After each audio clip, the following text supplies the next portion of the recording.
Very, very good morning, Calvary. Hi, guys. This morning we'll be reading from John 9, 1 through 17, and you can find it on page 1598 in your Bibles in the pews. Okay, John 9, verses 1 through 17. Now, as Jesus passed by, he saw a man who was blind from birth. And his disciples asked him, saying, Rabbi, who sinned, this man or his parents, that he was born blind?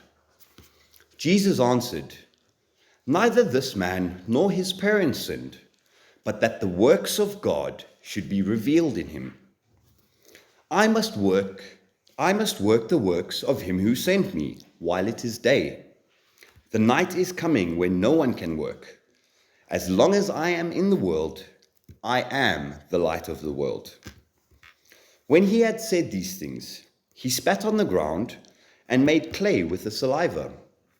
And he anointed the eyes of the blind man with the clay. And he said to him, go, wash in the pool of Siloam, which is translated sent. So he went and washed and came back seeing. Therefore the neighbors and those who previously had seen that he was blind said, is not this he who sat and begged? Some said, this is he. Others said, he is like him. He said, I am he. Therefore they said to him, how were your eyes opened? He answered and said, a man called Jesus made clay and anointed my eyes and said to me, go to the pool of Siloam and wash. So I went and washed, and I received sight. Then they said to him, where is he? He said, I do not know. They brought him, who was formerly blind, to the Pharisees. Now it was a Sabbath when Jesus made the clay and opened his eyes. Then the Pharisees also asked him again how he had received his sight. He said to them, he put clay on my eyes, and I washed, and I see. Therefore some of the Pharisees said, this man is not from God, because he does not keep the Sabbath. Others said, how can a man who is a sinner do such signs? And there was a division among them. They said to the blind man again, what do you say about him because he opened your eyes? He said, he is a prophet. This is the word of God. Amen. Let's bow our hearts. Father, we are not yet what we must be. Speak to us. Help us ask the questions that you want us to ask. That the Holy Spirit will kindle that flame, a burning, holy desire to become like the Son of God. Manifest Christ in our understanding and our affections this morning in our hearts. Oh Lord, change us as we listen with the goal to become like Christ and be obedient to your word and obey. Amen. Now I want to bring your attention to John chapter 9. There in verse 9, just as Jesus passed by, he saw a man who was blind from birth.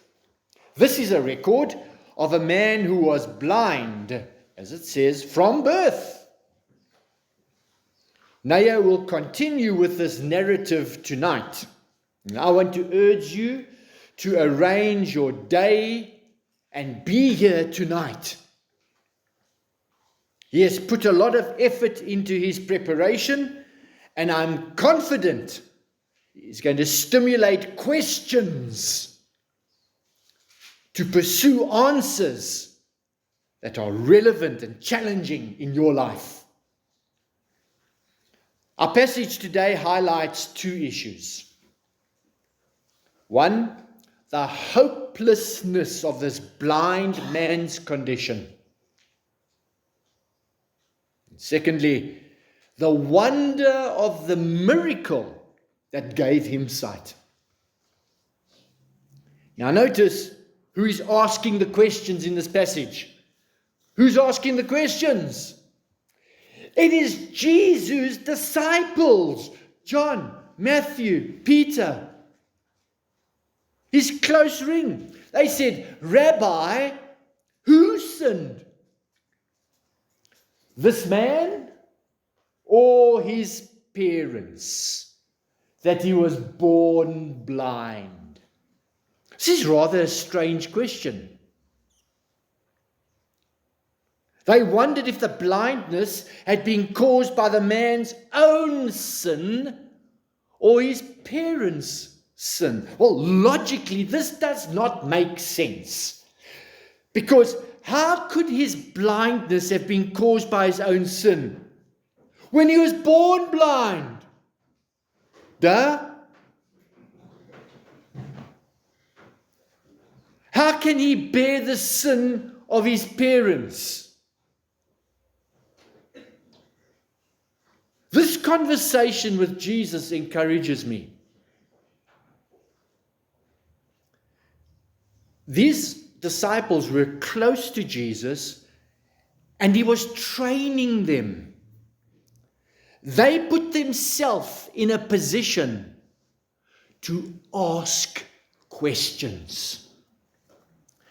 They were not trolling the Jerusalem YouTube channel.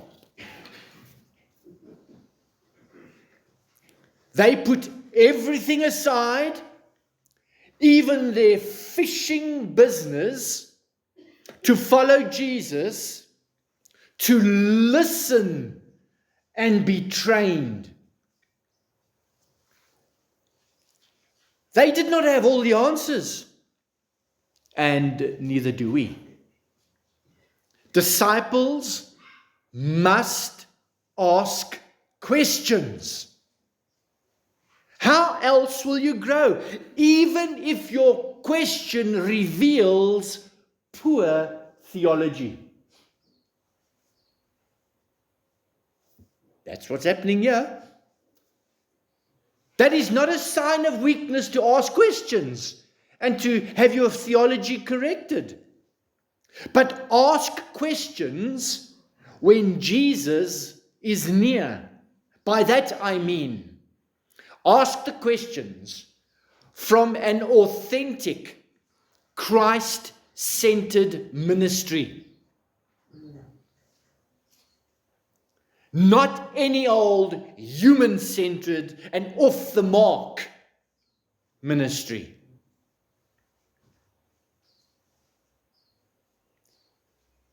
If you do, you will get wrong answers. Rather ask questions from someone who is near the truth. Vitally important. If you ask questions of someone who is far from Christ, do not expect to get Christ-focused or truthful biblical answers. You will get strange answers and be confused. When you ask questions, as I said, it's not a sign of weakness. You may fear being embarrassed by asking, so you'd rather keep quiet. That's normal, isn't it? Eh? I want to assure you, this is the place to ask. Calvary encourages dialogue and questions. This is so good and healthy. Make every effort to get involved in a small discipling group. It encourages relationships and growth so that you can ask questions. Besides attending a Sunday service, let me ask you, Are you connected so that you can ask questions? In that group, you will get to know the people. You will learn to trust them, appreciate them, and respect them in Christ. You'll discern if they're truthful or not. In these small groups, you will have the proximity and the permission to talk about your faith and your walk and your challenges with others with confidence, and it will not blow up in your face and leave you looking like a clown.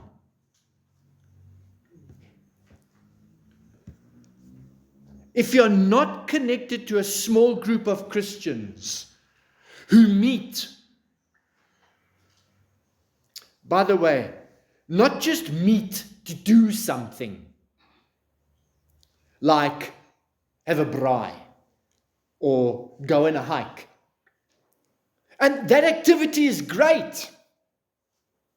But as you meet, there's conversation and questions around Christ, the church, biblical doctrine, personal struggles. Together you learn from each other. You end up thinking, goodness, I'm not alone. So you ask more questions, not just to get information, but because the answers that you ask,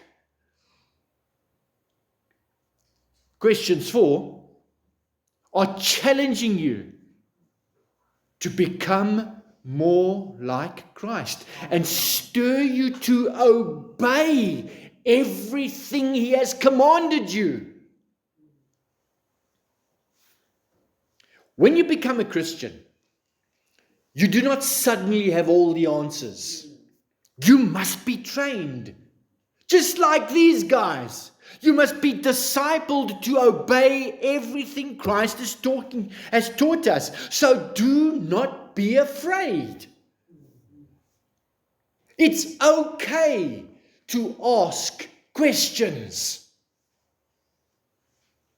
However, some may feel embarrassed to ask. Again, I say, this is why it's vital to sit at a table at discipleship hour, Sunday mornings, and dialogue with one another and listen to the questions that others have. Talk about the topic. Listening to me preach this morning is a monologue. But as I talk to you, the Holy Spirit, when you're asking yourself questions, is working in your mind and your heart, and I pray that you are dialoguing with Him. Holy Spirit, what do you want me to hear today? What must I do with this information that the preacher is saying? Do you realize that many folks have not been taught how to listen to a sermon? We spoke about this topic this morning at the discipleship hour. One truth that struck me was on page 5 of this booklet. When you dialogue in your heart with the Holy Spirit and you listen to the sermon, here's the thought. You listen with purpose. This is not a passive activity at all. You actively listen and you chew on the sermon so that you can discuss it with your family, your loved ones, your small group. You listen so that you can bear more Christ-like fruit. Love, joy, peace, patience, gentleness, self-control, goodness. and questions come up. This booklet explains what the homiletical question is. It gives you an outline of the sermon. This is just one model. And so this homiletical question posed in the sermon serves to stir dialogue in your heart. It's not just a monologue that I must endure for an hour and then be finished and tick it off. Okay, I've done that for this week and I can carry on to the next thing. As you listen, you may not have thought about certain things. In this passage, the disciples thought the blindness was directly connected with his personal sin, the sin of the family. Their theology needed to be shaped and corrected. You can quickly hear when people's theology and thinking is off the mark by the question. And we graciously meet the two, put them together, and direct them appropriately. And that takes a great deal of love, gentleness, kindness, and skill.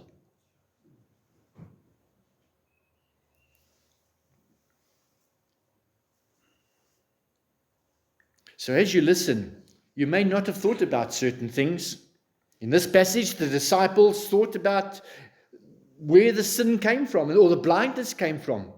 Their theology needed to be shaped and corrected. Likewise, many think that when they are sick, it is God's punishment. Is that true? No, not necessarily. And yes. You see, you asked the right question. Now you're going to get the full answer. It's no and yes.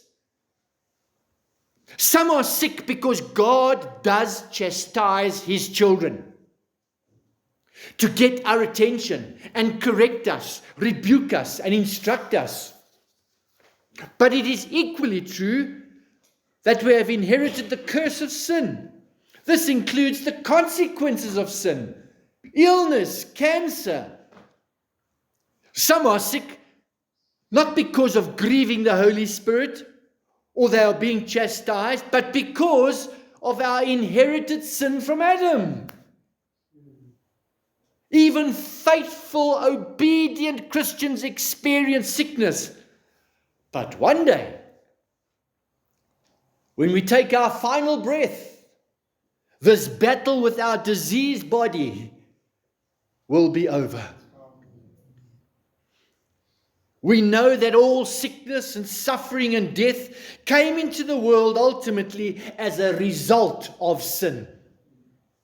It is not true that people suffer because of sins which they have committed. Hang on a minute. Even evil people, ungodly people, enjoy wonderful health.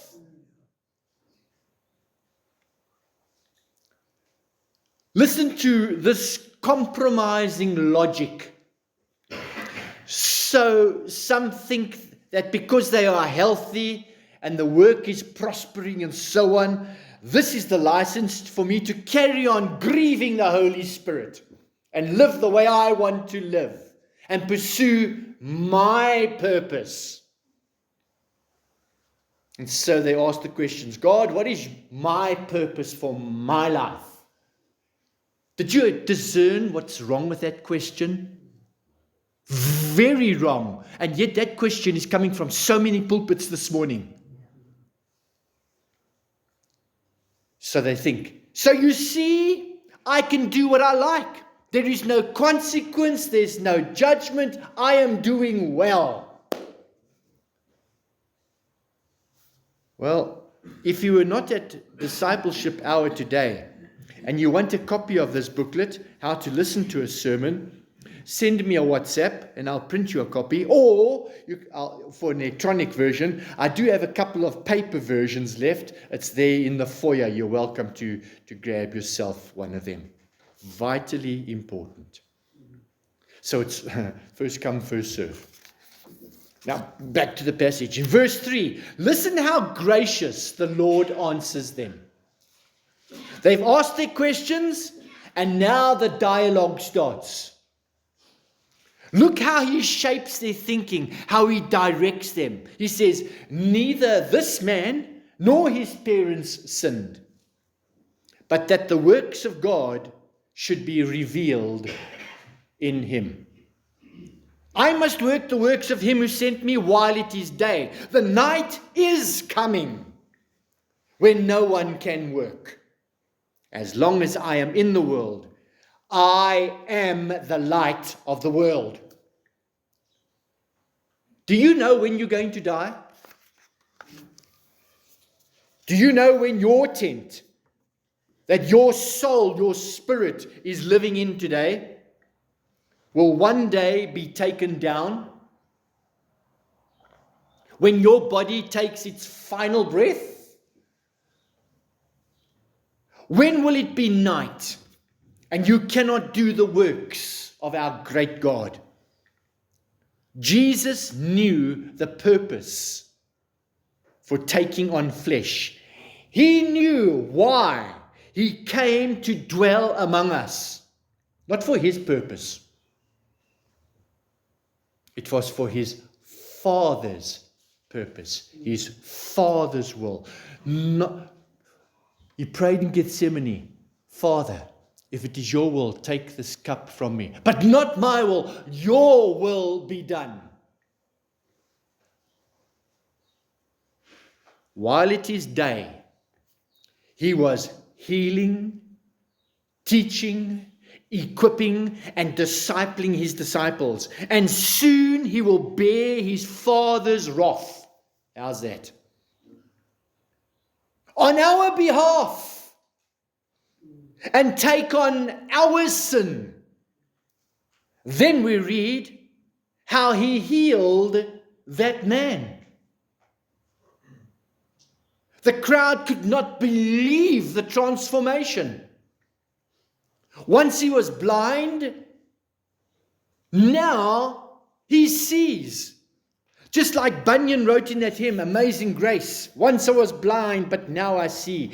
He is describing his spiritual transformation from spiritual ignorance and blasphemy and lack of fear of God to seeing Christ and to see him and serve him. The world would try and discount that transformation, wipe it off the table, and deny that conversation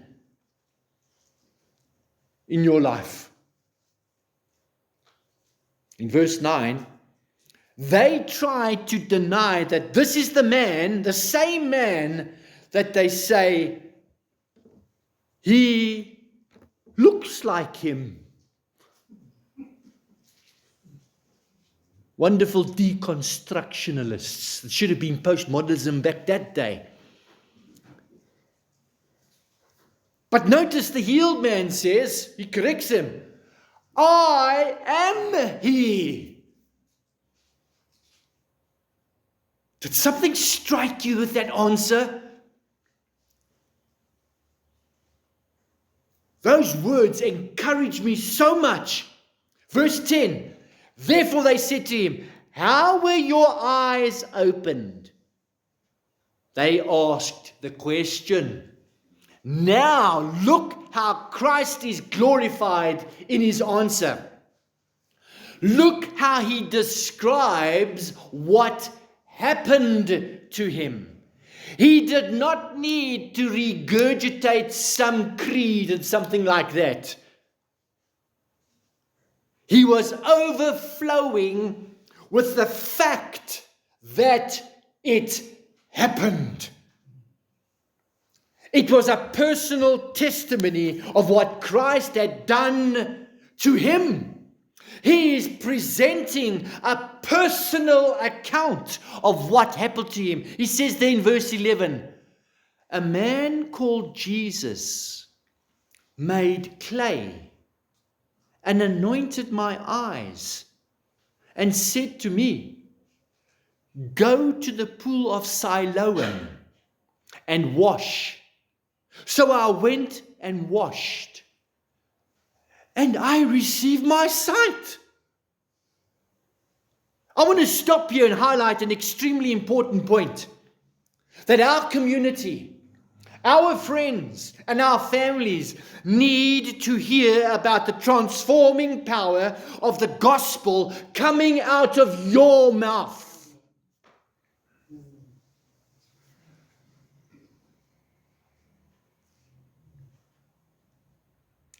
You speak of a personal experience. Not about somebody else. Please turn to 1 Peter chapter 3, verse 15. 1 Peter 3, verse 15. It says, and always be ready to give a defense to everyone who asks you a reason for the hope that is in you, with meekness and fear. Here Peter is quoting from Isaiah 8 verse 12, which says, nor be afraid of their threats, nor be troubled. The Lord of hosts, him you shall hallow. Let him be your fear. Let him be your dread. Someone said, we fear God so little because we fear man so much. Fear man? So nothing comes out of our mouth. The Isaiah passage speaks of the Lord of hosts as the one to be reverenced because God has worked in us. Peter, by the inspiration of the Holy Spirit, says, sanctify the Lord God in your hearts. To sanctify the Lord in our hearts means to acknowledge Him, praise Him, be grateful, bring attention to His work in us, not fearing what man might say.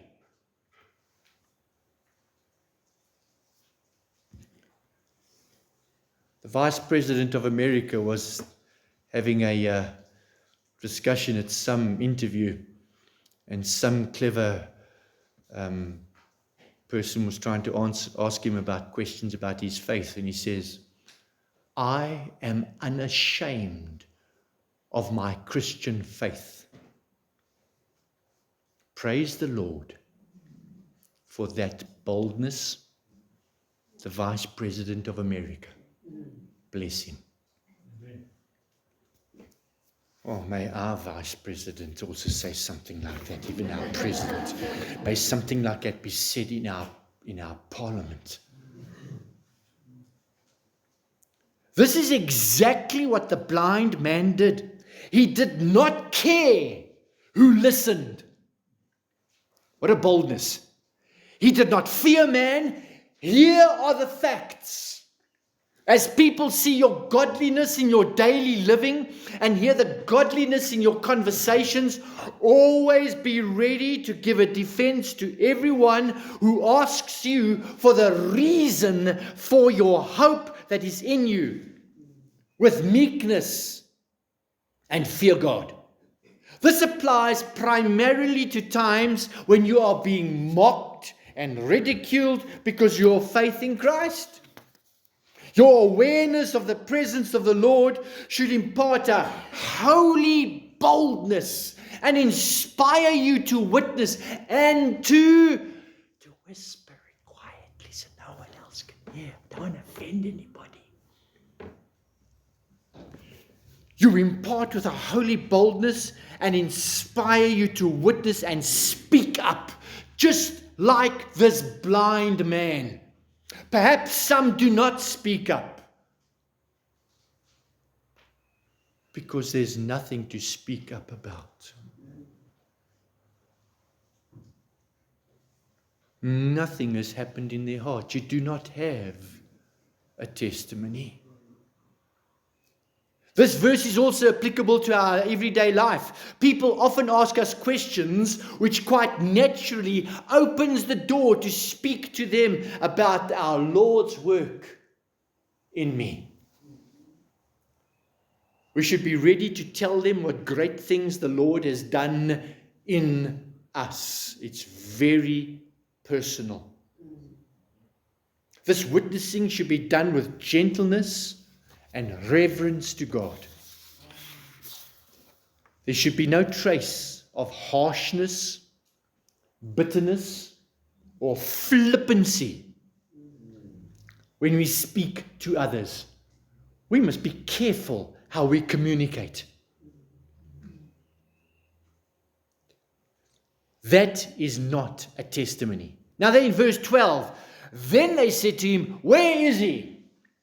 He said, "Listen, I do not know." Again, I am comforted that we do not have all the answers. That I do not know is not the kind of answer a preacher is asked on the TV across the world. So tell me, how do you get to heaven? And this popular preacher, the smiling Joel, would say, "I don't know." That's what he said. YouTube it yourself. I don't know. What do you mean you don't know? It's not that kind of I don't know that's happening over here. Over here, they're asking, "Where's Jesus?" He says, "I don't know." Again, I'm comforted that we do not have all the answers. We learn from this conversation that it's okay to say, "I don't know," but you are determined to find out. What is Jesus and the Holy Spirit doing amongst us? I don't know really, but I'm determined to find out. It's that I don't know. I hope you see the distinction. It's a very important distinction. Again, I asked you at the beginning, the homiletical question was, are you committed? Are you connected to ask questions? Or have you stopped asking questions? Friends, do not be content to say, "I don't know," and leave it there. That's the pastor's job. Scripture has been given to us so that we will know. We will know what's in that gift. We will know why it's red. We will know why it's floating. We will know why it's turning. We will know. Our generation stopped thinking.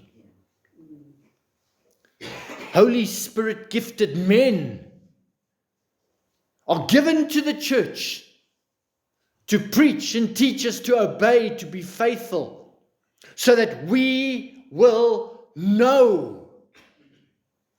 And let us know together. I want to know what you know, because what you know helps me to know and grow. Let's get connected and ask questions and get real, truthful answers. I challenge you this morning. Set your alarm half an hour earlier. Come next week and listen and participate in the discipleship hour. Amen.